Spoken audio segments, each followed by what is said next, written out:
Okay, have you heard about the operation in Vovchansk? You know, Vovchansk is this city in the Kharkov region that the Russians have attacked. They have retreated this city back in when the Ukrainians made their counteroffensive there, and now the Russians came to take it back.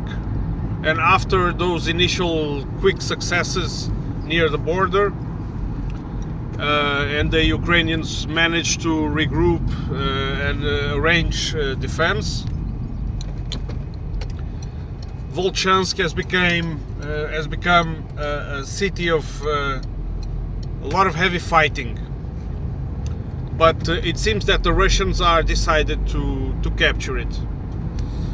And I think one amazing operation, it's really astounding operation, from the military point of view, you know, made by that military that the West keeps saying that it's second grade, third grade, demoralized, incompetent.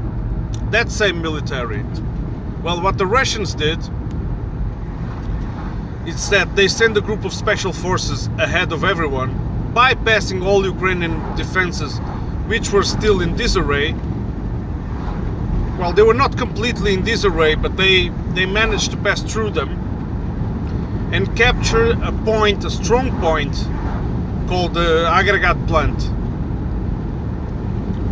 And the reason the Russians did this is because they knew that if they've just advanced normally throughout the whole perimeter of Vovchansk, that the Ukrainians would immediately be tempted to transform that aggregate plant complex in a very tough nut to crack. And there is also a tactical importance of this spot, is that whoever dominates that spot dominates the Ukrainian access for reinforcements. And so the Russians did this prior to conquer the rest of the thing. It's a risky operation. If you send troops to the rear of the enemy, of course they go to great risks, and the Ukrainians realize that, and they've been trying to dislodge these troops. And the Western media has been reporting about it, but saying that it has been a complete failure for the Russians. Russians are surrounded there, they are being exterminated, heavy losses, surrounded. You know, this news I've been reading this news in several Western media outlets. And today reports came out that not only the Russians were not wiped out, as they were the ones who were able to surround the Ukrainian troops on that area, because if you see the map it makes like a hook, and all indicates that the operation was successful. And I know that some of you my skeptical viewers, which I do very much appreciate, by the way, will say that's a lie, that's propaganda of the Ministry of the Russian Federation, propaganda from the MOD, the Russians are having heavy losses there, Ukrainians are giving them a hard time. The thing is, Ukrainians, when they were claiming that they were having this great success of surrounding Russians and so on, they could never present the proof, the evidence for that. And so, which one you gonna believe now? This is a good. I'm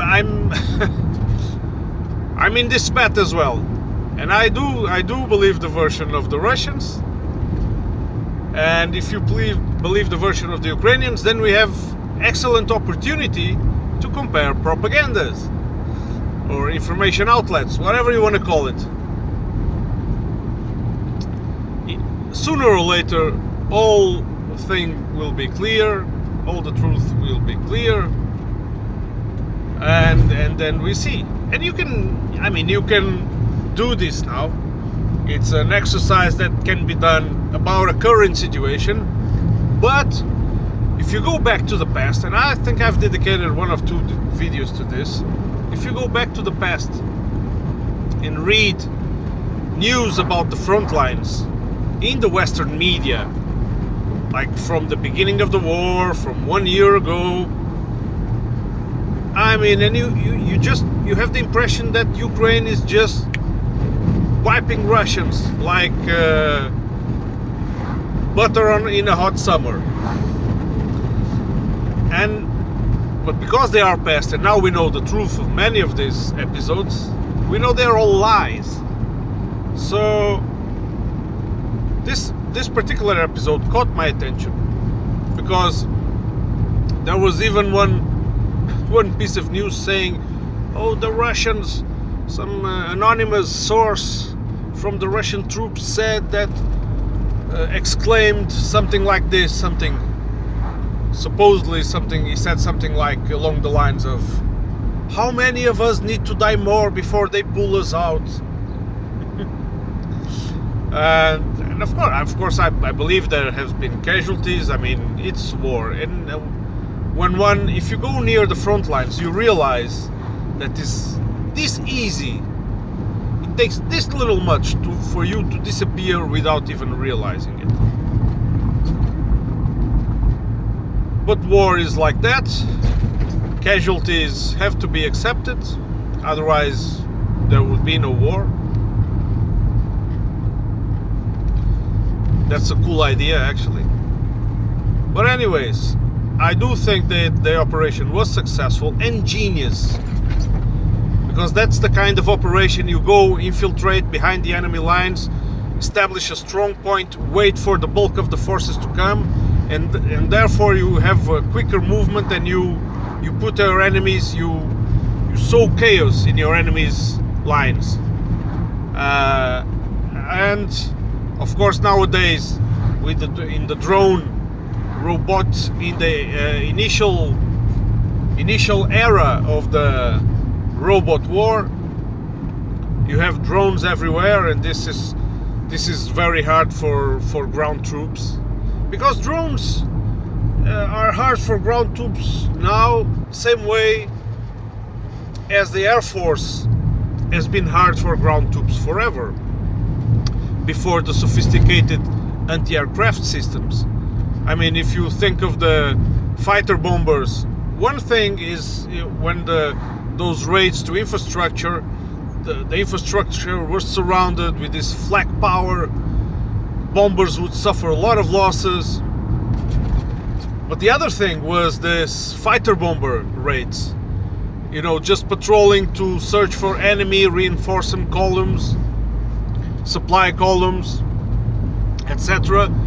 And they would just smash through these columns, through these convoys, and it was very hard. For example, for the Germans in the last phases of the Second World War, where they had no air superiority anymore, and British and French and Canadian fighter bombers and American fighter bombers, they would just sweep through those convoys and make reinforcements for the Germans very, very hard. Of course, there was no night vision at the time. A lot of things had to be done at night. You still had the cover of night, but nowadays with the thermal imaging, that advantage is denied, and so it's very difficult for ground troops now in the drone war. Drones are the new air superiority, and the same way we already see the first robot tanks fighting, the first experimenting with this. We will see, I think it will come to this, when you see drones which purpose is to do ground attack, escorted by drones which which the purpose is going to be air superiority, you know, drones to shoot down other drones. And I mean, it's war, it's a mess, it's a hell, but it's nevertheless, it will be interesting if the world doesn't end in the meantime because of this fucking hawks policy from the West. It will be interesting to study this development in the war, the same way it was interesting to study the initial successes in the doctrine of armored warfare. And yeah, so about this operation Vovchansk, keep me posted, write in the comments if I am completely wrong. I love to be wrong, especially when I get to learn something. And so if you do that for me, I would be much appreciated. Look, I am aware that my audience is small, although if you go scroll through all my videos, you have suddenly, where I have a lot of these solo videos, they have a couple of dozen, several dozen views. I have other videos and interviews who have like thousands or 10,000 or 20,000 views. I have, but it doesn't matter. I have a small audience, but I do love my audience. You know, I don't do this for cash. I would have died from starvation if I was doing this for a living. But I really enjoy doing it, and I really enjoy you being on that end of the show, and never abstain from commenting. I really appreciate that, and press the like or dislike button.